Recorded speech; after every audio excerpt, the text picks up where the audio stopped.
আমাদের young generation যারা এখন বাংলা বুখারী শরীফ পড়তে জানে, বাংলা মুসলিম শরীফ পড়তে জানে, বাংলা কোরআন শরীফ পড়তে জানে, ফেসবুক থেকে দেখে দেখে আলেম হয়ে গেছে, ইউটিউব থেকে দেখে দেখে আলেম হয়ে গেছে, আমাদের ওই যুবক সমাজরা আজকে আমাদেরকে সুন্দর সুন্দর গাইডলাইন দেয়, কিন্তু যেই গাইডলাইন রিসার্চ করলে দেখা যায় এর সাথে কোরআনের সম্পর্ক নাই, হাদিসেরও সম্পর্ক নাই। যারা ফেসবুকের মধ্যে, ইউটিউবের মধ্যে ঘোমটা লাগিয়ে আপনার রুমের মধ্যে বসে বসে আল্লাহর ওলিদের বিরুদ্ধে চারণ করতেছে, আল্লাহর নবীর শানে আঘাত দিচ্ছে, আজকে আমাদের ইয়াং জেনারেশন যুবক ভাইয়েরা সেই দিকে মোটামুটি ধাবিত হয়ে গেছে। কোরআন প্রমাণ করে, কিভাবে প্রমাণ করে? আমি যদি কোরআন গবেষণা করি, আমি যদি হাদিস গবেষণা করি, সাহাবায়ে কেরামদেরকে আল্লাহর নবী জানিয়ে দিলেন আল্লাহর ওলি সম্পর্কে। আজকে যে ওলিদের শানে কথা বলতে মানুষ ধিক্কার দেয়, ওলি বলে কিছু নাই বলে, অথচ তারা জানে না মুসলিম শরীফের মধ্যে এসেছে ক্বালান নবী সাল্লাল্লাহু আলাইহি ওয়াসাল্লাম রুব্বা আশআসা আকবারা মাদফুইন বিল আবওয়াবি লাউ আকসামা আলাল্লাহি লা আবাররাহু, রাওয়াহু মুসলিম। সুবহানাল্লাহ। আমার নবী বললেন, ও সাহাবী শুনো, দুনিয়াতে দেখবে, দুনিয়াতে চলাফেরা করতে রাস্তা ঘাটে, ঘরের দুয়ারে, মসজিদের বারিন্দায়, মাজারে পড়ে থাকতে দেখবে কিছু মানুষ। এরা কারা? নবী করিম সাল্লাল্লাহু আলাইহি সাল্লাম বলেন এদের মাথার চুলগুলো দেখবে অগোছালো, এলোমেলো।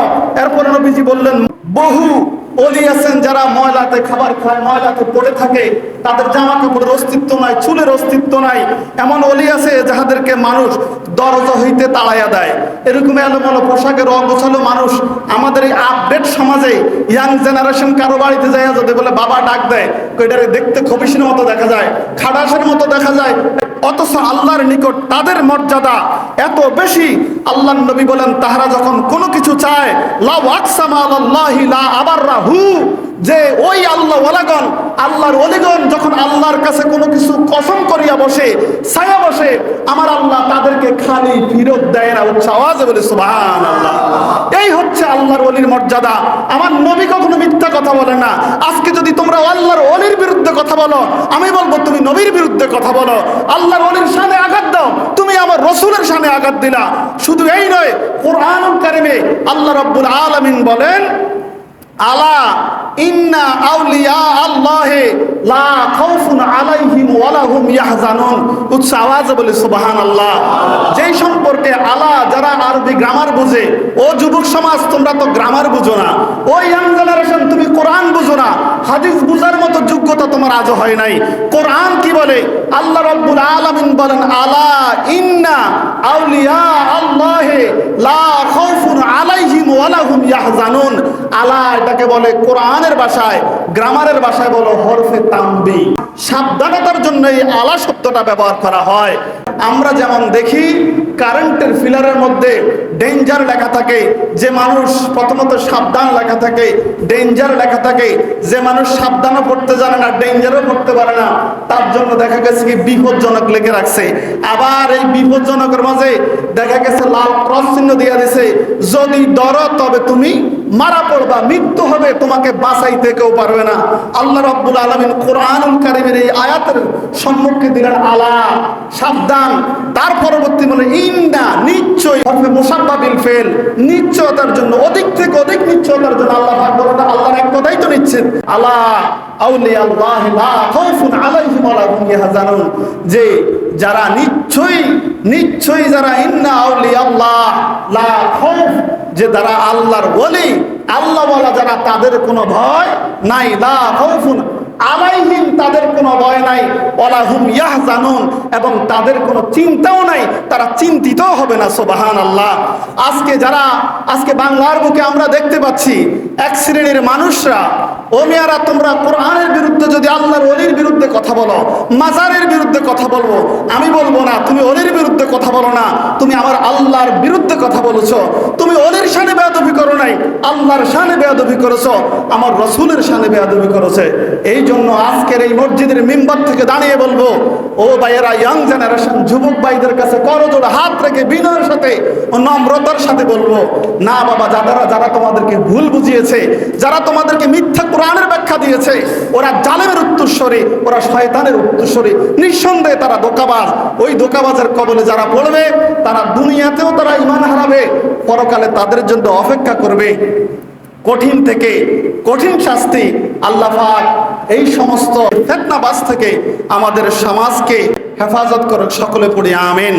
আমরা যারা আল্লাহর ওলির কাছে যাই, একবারও বলি না আল্লাহর ওলি আমাকে বেহেশত দিবে, একবারও বলি না আল্লাহর ওলি আমাকে সম্পদশালী বানায়া দিবে, একবারও বলি না আল্লাহর ওলি আমাকে গাড়ি বাড়ির ব্যবস্থা করে দিবে। তবে যাই কেন, যাই হচ্ছে আল্লাহর ওলির কাছে গেলে একটা জিনিস পাওয়া যায়, যখন তারা হাত ধরে বায়াত রাসূল আমরা গ্রহণ করি, আমাদেরকে একটা দ্বীনের সবক দিয়ে যায় যে তুমি এশার নামাজের পরে এতবার সুবহানাল্লাহ পড়বে, ইস্তেগফার পড়বে, তারপরে বিভিন্ন তাসবিহ আমাদেরকে শিখিয়ে দেয়। রাত্রে শোয়ার আগে এই তাসবিহগুলো পড়ে শুইবে, ঘুম থেকে উঠে এই শুকরিয়া মাওলার করবে, আমাদেরকে এই শিক্ষা দেয় যা দ্বারা আমরা দুনিয়াতেও শান্তিতে থাকি, পরকালেও আমরা শান্তির আশা করি। আমরা তো টাকার জন্য সেখানে যাই না, আমরা তো দ্বন্দ্বমূলতার আশায় গাড়ি বাড়ি আধিপত্যের জন্য সেখানে যাই না। আমাদের সমাজে সব আল্লাহর ওলির নামে কিছু ভণ্ড বাইরে রয়েছে, আমরা সেই বন্ডদের প্রতিবাদ করতে পারি। আমরা ঢালাও ভাবে আল্লাহর ওলির মাজার ভেঙে দাও, আল্লাহর ওলি বলে কিচ্ছু নাই, নবীর মিলাদ কিয়াম বলতে কিচ্ছু নাই, সিন্নি তাবারুক বলে কিচ্ছু নাই। যারা এই সমস্ত কথা বলে এদের ইমানের জন্ডিস আছে, ইমানে তাদের দুর্বলতা আছে, এদেরকে বেঈমানে আসর করেছে, না হলে তারা এই সমস্ত কথা বলতে পারে না, তাদের দ্বারা সম্ভব হয় না। সেজন্য প্রিয় হাজিরিন, আমরা সকলের কাছে বিনীত অনুরোধ রাখবো, আল্লাহর ওলি যারা হক্কানি পীর মাশায়েখ, যদিও অনেক দরবারের পীর মাশায়েখরা দুনিয়াতে নাই, ওনাদের মাজার শরীফ রয়েছে, আমরা সেই মাজারে যাব, আমরা যেখানে জিয়ারত করব এবং সেখানে দাঁড়িয়ে মাজারের আল্লাহ ওয়ালার উসিলা দিয়ে আমরা আল্লাহর কাছে চাইব। আল্লাহ কোরআনে কারিমে বলেন ইয়া আইয়ুহাল্লাযীনা আমানু ওয়াকুনু মা'আস সাদিকিন, হে ঈমানদাররা, যারা তোমরা ঈমান আনছো, যাদের ঈমান আছে, বেঈমানদের জন্য না। হতে পারে তুমি মুসলমান, হতে পারে তুমি মসজিদের ইমাম, হতে পারে তুমি মাদ্রাসার প্রিন্সিপাল মুহতামিম, তুমি যাই হও না কেন, এখানে তোমার ব্যাপারে মসজিদের মাদ্রাসা মুক্ত লম্বা দাড়ি টুপির কথা বলা হয় নাই।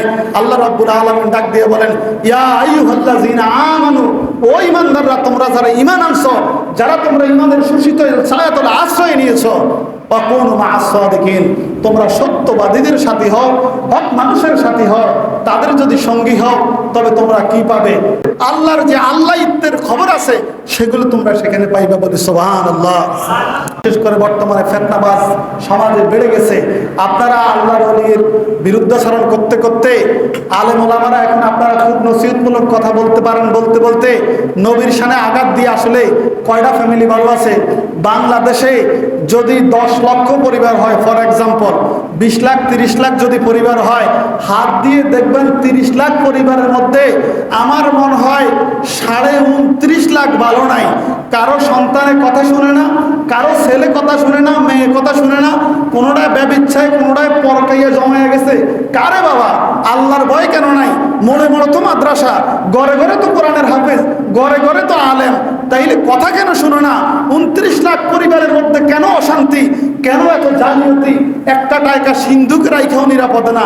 সন্তান কর্তৃক বাবা খুন হয়, বাবার হাতে মেয়ে খুন হয়, বাবা কর্তৃক মেয়ে দর্শিত হয়, আত্মীয় স্বজন নিরাপদ নাই, ঘরবাড়ি নিরাপদ নাই। কেন? সব না আল্লাহওয়ালা। আল্লাহওয়ালাদের অন্তরে তো আল্লাহর ভয় থাকবে নাই কেন? তার একটাই কারণ হচ্ছে, যেদিন থেকে মুসলমান আল্লাহওয়ালাদের কাছ থেকে দর্শ নেওয়া ভুলে গেছে, সেদিন থেকে ধীরে ধীরে পৃথিবীর জমিনে আল্লাহর গজব নাজিল হইতেছে, ঠিক কিনা? এই জন্যই মূলত ঘরে ঘরে অশান্তি। আপনি কোরআন বুকে নিয়ে আল্লাহ রসুলের শানে আঘাত দিবেন, কোরআন বুকে নিয়ে আল্লাহ ওলিদের বিরুদ্ধাচরণ করবেন, রাষ্ট্রের দোহাই দিয়ে, ক্ষমতার দোহাই দিয়ে মানুষের সম্পদ লুটের চেষ্টা করবেন, আর বলবেন আমি ফার্স্ট ক্লাস লেভেলের আল্লাহওয়ালা। Impossible that, you can not do that. আপনি এটা করতে পারেন না। আপনি যদিও চিন্তা করেন যে আমি করতে পারি, that's why I am freedom of our country, আমি আমার দেশের মধ্যে একজন স্বাধীন মানুষ। Impossible, actually you are not freedom. আপনি স্বাধীন নয়, আপনার বাউন্ডারি আছে, আপনার একটা সীমা রেখে ক্রসিং লিমিট। আপনি আপনার লিমিট কিন্তু ক্রস করতে পারেন না। আমি যদি মুসলমান দাবি করি, আমি যদি ইসলামী লেবাস ধারণ করি, আমাকে বুঝতে হবে আমার আল্লাহ, আমার রসুল আমাকে একটা বিধান দিয়ে দিয়েছেন, আমার একটা সীমা দিয়ে দিয়েছেন। আমার শক্তি আছে বলে আমি অন্যের উপর জুলুম করব, আমার শক্তি আছে বলে আমি অন্যের মাথায় বাড়ি দিব, ঘরে আঘাত করব, আমার শক্তি আছে বলে আরেকজনের সম্পদ আমি নিয়ে যাব না। ইনসাফ করার জন্য একজন আছে, আল্লাহ আমাকে আপনাকে মনে রাখতে হবে, যতদিন এই পৃথিবীতে থাকবো বাবা, মানুষের উপর জুলুম, অবিচার, অত্যাচার, আল্লাহর নবীর বিরুদ্ধাচরণ করে কথা বলা, আল্লাহর নবীর শানে আঘাত দেওয়া, এগুলো থেকে আমাদেরকে বিরত থাকতে পারলেই বাঁচতে পারবো, অন্যথায় বাঁচার কোনো সম্ভাবনা নাই।